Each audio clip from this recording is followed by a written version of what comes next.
আজকে আমাদের ভেতর থেকে যুগে যুগে মানুষ বিশ্বনবী সাল্লাল্লাহু আলাইহি ওয়াসাল্লাম দুনিয়া থেকে যাওয়ার পরে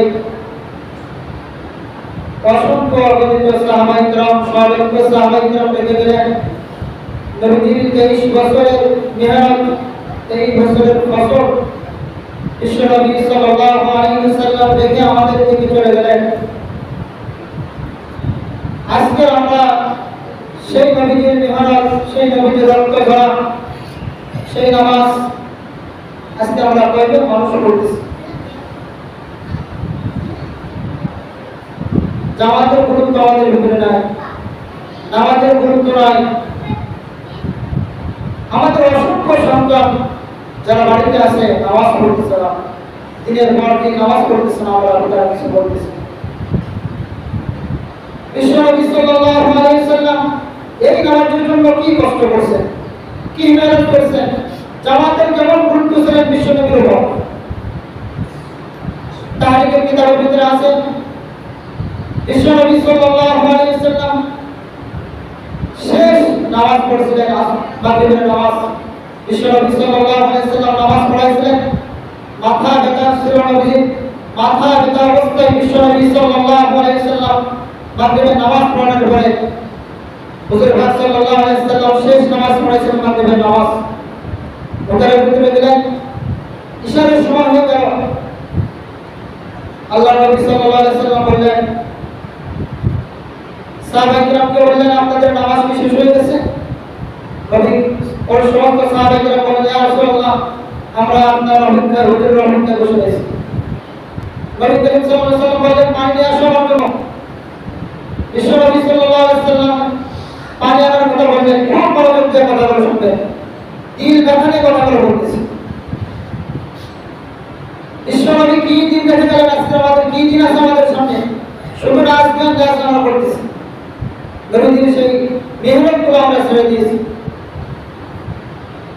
বিশ্বনবী সাল্লাল্লাহু আলাইহি ওয়াসাল্লাম যখন বললেন পানি নিয়ে আসো আমার জন্য, হুজুর পাক সাল্লাল্লাহু আলাইহি ওয়াসাল্লাম পানি নিয়ে আসার পর গোসল করলেন। অসুস্থ নবীজি গোসল করার পর নবী যখন দাঁড়াইবে এই সময় আবার মাথা চক্কর দিয়ে নবীজি বেহুশ হয়ে পড়ে গেলেন। কিছুক্ষণ পর আবার হুঁশ ফিরলেন, জ্ঞান ফিরলেন। নবীজি বললেন, নামাজ কি শেষ হয়ে গেছে? শেষ নামাজ?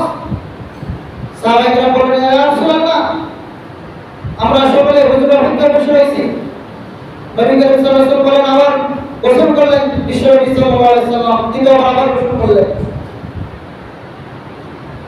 নামাজে যাইবেন, জামাতে নামাজ পড়াইবেন। বিশ্বনবী সাল্লাল্লাহু আলাইহি ওয়াসাল্লাম যখন আবার নামাজ ওযু করলেন, গোসল করলেন, গোসল শেষে আবার যখন যাইবেন, এসব আবার মাথা চক্কর দিয়ে নবীজি বেহুশ হয়ে পড়ে গেলেন। কিছুক্ষণ পর আবার জ্ঞান ফিরলেন। বিশ্বনবী সাল্লাল্লাহু আলাইহি ওয়াসাল্লাম বললেন, নামাজ কি শেষ হয়ে গেছে? বললেন, ইয়া রাসূলুল্লাহ, না, নামাজ এখন শেষ হয়ে নাই, আপনার অপেক্ষায় হুজুরের অপেক্ষায় আমরা বসে রয়েছি। সকলে আপনি অল্পে নামাজ পড়বেন, আমরা সেই অপেক্ষায় বসে রয়েছি। আবার হুজুর পাক সাল্লাল্লাহু আলাইহি ওয়াসাল্লাম দ্বিতীয়বার গোসল করলেন, আবার ওটাকে পড়ে গেলেন, আবার বেহুশ হয়ে গেলেন। এরপরে চতুর্থবার ওঠে নবীজি বললেন, আবু বকরকে বললেন, মিশকাত শরীফের আছে, বুখারী শরীফের ভিতরে আছে, আবু বকরকে বললেন যে, আবু বকর তুমি ইমামতি করে মানুষকে নামাজ পড়ায় দাও। এই নবীজির শেষ নামাজ। এরপর আবু বকর সিদ্দিক রাদিয়াল্লাহু তাআলা আনহু উনি নামাজ শেষ করালেন। এই সব নামাজ উনি পড়াইলেন নবীজি জীবিত অবস্থায়। তারিখের কিতাবের ভিতরে আছে রবিউল আউয়াল সোমবার দিন, রবিউল আউয়াল মাসের সোমবার দিন, সেই দিন থেকে নবীজি মৃত্যুবরণ করবেন। ওই দিন হজরের সময় হযরত আবু বকর সিদ্দিক রাদিয়াল্লাহু তাআলা নামাজ পড়াইতেছেন। নবী করিম সাল্লাল্লাহু আলাইহি ওয়াসাল্লাম হযরত আয়েশা সিদ্দিকা রাদিয়াল্লাহু তাআলা আনহা বললেন, আয়েশা, আমার হুজুরের কাপড়টা খুলে দাও, আমার চাদরটা খুলে দাও। আল্লাহর নবীর রওজা, আল্লাহর নবীর যেখানে ঘর ছিলেন, ঘর থেকে নবীজির যে অবস্থা নবী একবার সোজাসুজি দেখা যেত। আল্লাহর নবী সাল্লাল্লাহু আলাইহি ওয়াসাল্লাম বললেন, আয়েশা, আমাকে উঠাও। আয়েশা সিদ্দিকা রাদিয়াল্লাহু তাআলা আনহা উঠাইলেন নবীকে, উঠাইয়ে এবং যার সাথে এখান দিয়ে বসে দিলেন টেক দিয়ে, লাগিয়ে বসে বললেন এবার আমার পর্দাটা সরাই দাও। হুজুরের পর্দা যখন সরাই দিলেন যখন আবু বকর সিদ্দিক রাদিয়াল্লাহু তাআলা আনহু নামাজ পড়াইতেছেন মসজিদে নববীর ভিতরে একটা মানুষ ওই দিনে বাড়ি ছিলেন না। সমস্ত মুসল্লি মসজিদের ভিতরে হজরের সময় একটা কাতার বাড়ি ছিলেন না। সলক্ষ সাহাবায়ে কিরাম একসাথে জামাতে নামাজ পড়েছেন। আল্লাহর নবী সাল্লাল্লাহু আলাইহি সাল্লাম খুশিতে যেইটা বলছেন, এ আয়েশা দেখো আজকে আমার দিন আমি কি করছি, 23 বছরের মেহনত, আজকে একটা উম্মত আমার, আজকে আমার একটা সাহাবায়ে কিরাম আজকে বাড়িতে নেই, সকলে মসজিদের ভিতরে এসে নামাজে শামিল হয়েছে। আবু বকর সিদ্দিকের মুসলিম নামাজ পড়তেছেন। আয়েশা আজকে আমার দিলটা আমার খুশি হয়েছে, মনে হচ্ছে আমার 23 বছরের সে মেহনত, 23 বছর সে রক্ত ভরা আল্লাহ তাআলা আমাকে কবুল করে নিয়েছেন। এই জন্য খুশিতে আল্লাহর নবী সাল্লাল্লাহু আলাইহি ওয়াসাল্লাম বললেন, আল্লাহর কাছে দুই হাত তুলে বললেন, আল্লাহুম্মা রাব্বিকাল আলা, হে আল্লাহ আপনি আমাকে তুলে নিন, আপনার সাথে আমাকে নিয়ে যান, আমি আর দুনিয়া থাকতে চাই। আমার যে জন্য নিয়ে আসা হয়েছিল, আমি যে জন্য আইছিলাম আল্লাহ, আমি সবগুলো গ্রহণ করছি। আল্লাহর নবী সাল্লাল্লাহু আলাইহি ওয়াসাল্লাম খুশিতে বললেন, আল্লাহুম্মা রাব্বিকাল আলা, হে আল্লাহ আপনি আমাকে উঠাই দিন, আজকে আমি এই মজমা থেকে চাইছিলাম। আজকে আমাদের মুসলমানের ভিতরে দেখেন বাংলাদেশের কয়েকটা মসজিদে এক কাতার, দুই কাতার, 5 জন 7 জন মুসল্লি হয়, আমাদের মধ্যে 1.5 কাতার হবে পরে মনে হয় 1.5 কাতার, এক কাতার হয় পরে এক কাতার হবে না আর কিছু হয়। অন্য মসজিদে গিয়ে দেখেন 7 জন 8 জন মুসল্লি থাকে, 5 জন মুসল্লি থাকে। আজকের মদিনা ওয়ালা নবী যদি দেখতো যে সাহাবায়ে কিরাম এক কাতার মানুষ নিয়ে আবু বকর নামাজ পড়াইতেছে, আল্লাহর নবীর জবান থেকে আল্লাহুম্মা রাব্বিকাল আলা বের হতো না। আল্লাহর নবীর জবান থেকে আল্লাহুম্মা রাব্বিকাল আলা বের হতো না। আল্লাহ নবী বলতেন না যে আল্লাহ আমাকে উঠাই নেন, আপনার সান্নিধ্য আমাকে নিয়ে যান। আল্লাহ নবী বলতেন, আল্লাহ আমি তো দিনটা হলো পরিবর্তন করতে পারি না। আজকের নবীজির সেই দান্দার বড় শহীদ করা, নবীজির তায়েফের ময়দানে রক্ত ঝরানো, নবীজির হাতে মেহনত, হাতে কষ্ট, আজকে আমরা কি করতেছি? আল্লাহ তাআলা আপনাকে আমাকে বানাই কি ভুল করছে নাকি? বলেন ভুল করছে নাকি আল্লাহ তাআলা? আল্লাহ তাআলা আমাকে চক্ষু দিলেন, আল্লাহ তাআলা আমাদের 7 ঘন্টা ঘুমাই দিয়েছে। 11 থেকে ধরলে 5টা 10 জামাত আমাদের মসজিদে 7 ঘন্টা ঘুমাই দিয়েছে, 8 ঘন্টা ঘুমাই দিয়েছে, 6 ঘন্টা ঘুমাই দিয়েছে। আর এই যে আল্লাহ তাআলা 7 ঘন্টা আপনাকে ঘুম পড়ানোর পরে আর 10টা মিনিট আল্লাহ তাআলার সামনে দিতে পারলেন না, 4টা রাকাত নামাজ পড়তে পারলেন না, আপনার মতো নাফরমান বান্দা কি আছে? আপনার মতো ধোঁকাবাজ বান্দা কি আছে আল্লাহ তাআলার কাছে? কেমন মুসল্লি আছে যারা বছরে একবার ফজরের নামাজ পড়ে না, 6 মাস হয়তো নামাজ পড়ে না, মাসের ভিতরে একবার আছে ফজরের নামাজ পড়ে না। কিসের মুসলমান?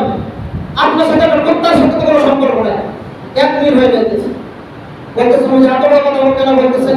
আরে আমি বলতেছি আপনার দিলে লাগুন, আপনার হাঁটতে লাগুন, আমার কথা হলো তারপরে নামাজ পড়েন। কেন নামাজ পড়তেছেন না? আপনি মুসলমান না? আপনি তো হিন্দু খ্রিস্টানের সন্তান না, মুসলমানের সন্তান, নামাজ পড়েন না কেন? আল্লাহ নবীর দিন কি বলে নাই?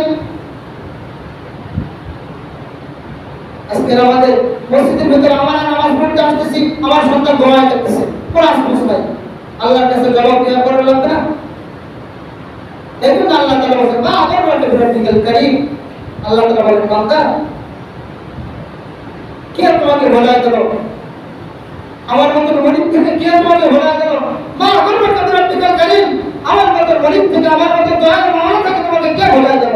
কে ভোলায় দিল আমাকে? স্যার আমি তো তোমাকে বানাইছি, আমি তো তোমার চক্ষু দিয়েছি, আমি তোমার হাত দিয়েছি, আমি তোমাকে পা দিয়েছি, আমি তোমার রিজিক দিয়েছি, কেন তুমি ভোলায় দিল? কেন আমার কথা বেশি দাও না? আমার বানানি কি অপরাধ হয়ে গেল? মা আগরবাতি রাব্বিকাল কারীম, আল্লাহ তাআলা বলেন, আমার মতো গরীব থেকে কে তোমাকে আলাদা করলো? একটা মা যদি সন্তানকে বলে, বাপ যদি একটা সন্তানকে বলে, যে যুদ্ধ ভক্তর করে যায়, সন্তানকে বের করে যায়, মা যদি বলে, বাবা আমি কি অপরাধ করছি? তুমি তো আমার সন্তান, আমার করে আসো না ফিরে, তাহলে ওই সন্তান যদি যত বড় খারাপ হোক না করো, মাথা নত করে দেবে, মাথা নত করে বলবে, আমি মা ভুল করি না। আজকে আমার মা ওরা যিনি আমাকে বানাইছেন, এত কিছু দিয়েছেন, তার সামনে চিন্তা দিতে আমরা লজ্জাবোধ করতেছি, ঘুমায় থাকতেছি, দিনের পর দিন আমরা ফজরের নামাজ পড়তেছি না, 5 ওয়াক্ত নামাজ পড়তেছি না। আমি মুসলমান দাবি করি। আপনার সাথে একটা বিড়ালের সম্পর্ক একই আছে, আপনার সাথে কুত্তার সম্পর্ক একই আছে, হাইওয়ান জানোয়ারের সম্পর্ক একই আছে। আল্লাহ তাআলা বলেন, আল্লাযী খালাকা, আল্লাযী খালাকা ফাসাওয়াকা ফাআদাল, আল্লাযী খালাকা, আমি কি তোমাকে বানাই নাই?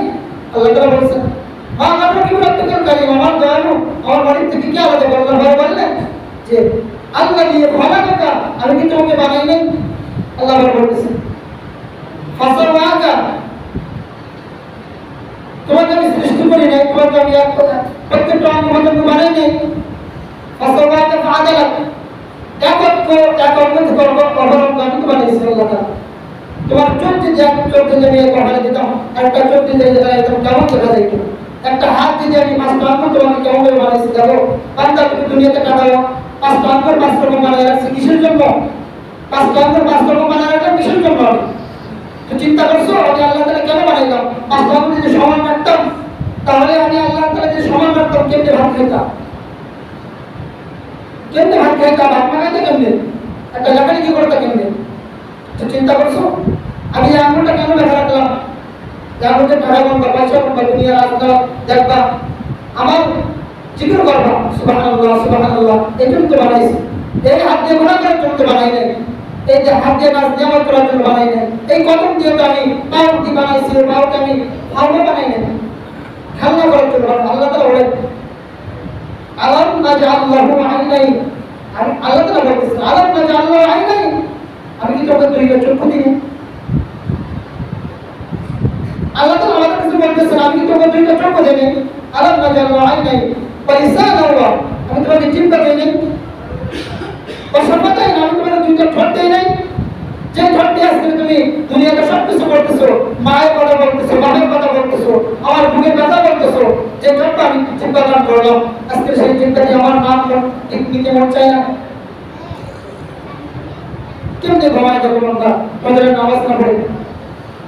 ফজরের গুরুত্ব দিয়ে আল্লাহ নবী সাল্লাল্লাহু আলাইহি ওয়াসাল্লাম বলেছেন যদি কোনো ব্যক্তি ফজরের নামাজ পড়ার জন্য, জামাতের নামাজ পড়ার জন্য, শুধু ফজর জামাতের সাথে নামাজ পড়ার জন্য আল্লাহ নবী বলেছেন যদি কোনো ব্যক্তি কদম থেকে বাড়ি থেকে বের হয় তাহলে প্রতিটা কদমে একটা করে নেকি তার আমল নামায় লেখা হয়। সুবহানাল্লাহ। বলা হয়েছে একটা করে গুনাহ তার আমল নামা থেকে আল্লাহ তাআলা মুছাই দেয়। এই জন্য আল্লাহ নবী সাল্লাল্লাহু আলাইহি ওয়াসাল্লামের সাহাবায়ে বলছিলেন ইয়া রাসূলুল্লাহ আমি মসজিদে নববীর কাছে ঘর বানাতে চাই। আল্লাহ নবী সাল্লাল্লাহু আলাইহি ওয়াসাল্লাম বললেন না, দূরে ঘর বানাও, কারণ দূর থেকে তুমি হেঁটে হেঁটে আসবে মসজিদে, একটা করে নেকি হবে, একটা করে গুনাহ মাফ হয়ে যাবে। এই জন্য এক বুজুর্গ ছিলেন শাইখুল হিন্দ আল্লামা শাইখুল হিন্দ মাহমুদ হাসান দেওয়ানি রাহমাতুল্লাহ আলাইহি, ওনার ঘর ছিলেন মসজিদের একটু বেশি দূরে না। তো উনি কি করতেন ফজরের সময় বহুত আগে উঠে যেতেন, ওইটা এক জায়গা থেকে বেরোতেন আর সহজ রাস্তাতে আসতেন না, ঘুরে ঘুরে আসতেন ফজরের নামাজ পড়ার জন্য। আর আল্লাহকে বলতেন আল্লাহ নবী তো বলে গেছেন একটা করে গুনাহ মাফ হবে, একটা করে নেকি হইবে। আপনি তো দেখতেছেন আমি বহু দূর থেকে হেঁটে হেঁটে আসতেছি, আজকে আমার ঘরে ঘুমায় থাকতেছি, নামাজে কোনো গুরুত্ব নাই। আল্লাহ নবী 23 বছরের শেষের দিকে কোথায় গেল? যে রক্ত ধরালেন আল্লাহ নবী নামাজের জন্য। আল্লাহ নবী মরণ আগ পর্যন্ত বলে গেছেন নামাজ পড়ো, নামাজ পড়ো, সালাম দাও। আল্লাহ নবী সালামের কথা আর নামাজের কথা আর তাহাজ্জুদের কথা আল্লাহ নবী বলে গেছেন। এই তিনটা জিনিস বেশি বলছেন, আরেকটা বলছেন মিসওয়াক। আজকে আমরা কয়জন মানুষ মিসওয়াক করি? নবীজির সুন্নাতের মহব্বত কোথায় আমাদের? আমরা কিন্তু আবার দাবি করতেছি আমরা মুসলমান হয়ে গেছি। আপনার আমার মতো অসংখ্য অগণিত মানুষ আছে যারা নামাজ পড়ার জন্য কদমে আল্লাহ তাআলার কাছে সিজদা দিতেছে। আল্লাহ ঢের করছে নাকি আপনার জন্য? আমার দরদি মুসলিমদেরকে বলতেছি এই কথাগুলো বলেন একটাই মাকসাদ, আমরা আজকে থেকে ফজরের নামাজ থেকে বলবো হাত তুলে। কে কে ফজরের নামাজ পড়ো, পাঁচ ওয়াক্ত নামাজ? মিথ্যা কথা বলবেন না, সবাইকে চেনেন, সবাইকে দেখেন না, কে কে হাত তোলেন, হাত তোলেন না। ফজরের নামাজ থেকে বলবেন তো জামাত হাত তোলেন তো। একদিন বলছিলাম যে আমি যে হাত তুলতে বললে হাত তুলবেন, হাত তুলতে বললে একটা হাত তুলে একটা সব নেকির কাজের দিকে অগ্রসর হইলে একটা সব। আমি পারেন না, আল্লাহকে দেখতেছি, আমি চেষ্টা করবো। হাত তুলতে তো সমস্যা ছিল না, অনেক মানুষ হচ্ছে হাত তুলে। আমি আবার বলবো কে কে পারবে ভালো নামাজ পড়তে হাত তুলে তো। আপনি আসেন তো হাত তোলেন না, পারবেন না? আসেন তো নামাজ পড়তে হাত তোলেন না, হাত তুলে তো একটা সব। তাহলে এখন পর্যন্ত ইমান আমাদের এমন হয়ে গেছে আমরা নামাজ পড়তে চাচ্ছি না। আল্লাহ নবী বলছেন সে আমার দুশমন। এবার শুনেন কি বলতেছেন আল্লাহ নবী, সময় হয়ে গেছে। যে নামাজ পড়ে না আল্লাহ নবী বলেছেন সে আমার দুশমন, সে আল্লাহর দুশমন, সে মাখলুকাতের দুশমন। আল্লাহ নবী বলেছেন যে সমস্ত মাখলুকাতকে ওগুলো লাভ করতে দেয়, যে নামাজ পড়ে না। সে উম্মত কিসের? সে মুসলমান কিসের? সে আল্লাহর বান্দা কিসের যে নামাজ পড়ে না? সে তার সাথে হিন্দুর সাথে তো কোনো সম্পর্ক নাই, একই সম্পর্ক, মিল নেই। সে নামাজ পড়ে না, আমরা নামাজ পড়ি না। একটা মুক্তা ঘুমায় থাকে, সে দিনে খায়, আমরাও খাই। আমি আপনাদের বার হাত ধরে বলছি, আমাদের যারা যুবকরা আছেন, যুবক ভাইরা, আপনারা নামাজের দিকে আকর্ষণ হয়ে যান। দেখেন না কয়েকজন মানুষ নামাজ পড়ে দেখেন আল্লাহ তাআলা কেমন প্রেমের বান্দা হতে পারে। গুনাহ ছেড়ে দেন, গুনাহ ছেড়ে দেন, গুনাহ ছেড়ে দেন, আল্লাহ তাআলা প্রেমের বান্দা হয়ে যান। কয়েকদিন বাঁচবেন বলেন দুনিয়াতে? কয়েকদিন বাঁচবেন? এর রাত্রে ঘুমাই দিচ্ছে আর সকালে একটা ভালো ঘটনা জানি, কয়েকদিন বাঁচবেন? আমার কথা বলতেছেন আপনি? কয়েকদিন বাঁচবেন দুনিয়াতে? এই টাকা পয়সা, ধান গয়লা, এই স্বামী স্ত্রী, এই বউ, আমরা কখনো ঘুমাইতেছি, স্ত্রী গেলে ঘুমাইতেছি যে আমি নামাজ আসতেছি, আমার স্ত্রী শুয়ে যাচ্ছে। কিসের স্ত্রী? সে ঘুমাই যাচ্ছে, সে নামাজ পড়ে ঠান্ডাটি পাইতেছে, সে সবকিছু করতেছে। কেন আমরা কিছু বলি না? আমি কেমন সময় হইলাম যে আমার স্ত্রীকে নামাজ পড়াইতে পারি না? সব জায়গায় আমার ক্ষমতা চলে, স্ত্রীর কাছে ক্ষমতা চলে না, মসজিদ ইমামের সাথে ক্ষমতা চলে, মুয়াজ্জিন সাহেবের ক্ষমতা চলে, বাড়ির ক্ষমতা চলে না। বাড়ির আমার 3টা ছেলে আছে, তাদের আমি নামাজ পড়াইতে পারি না, কেমন কার্য হয় না? আল্লাহ তাআলা আমাদের সকলকে আল্লাহ তাআলার পাঁচ ওয়াক্ত নামাজ পড়ে আল্লাহ তাআলার প্রেমিক বান্দা হওয়ার তৌফিক দান করুন। আমিন। আর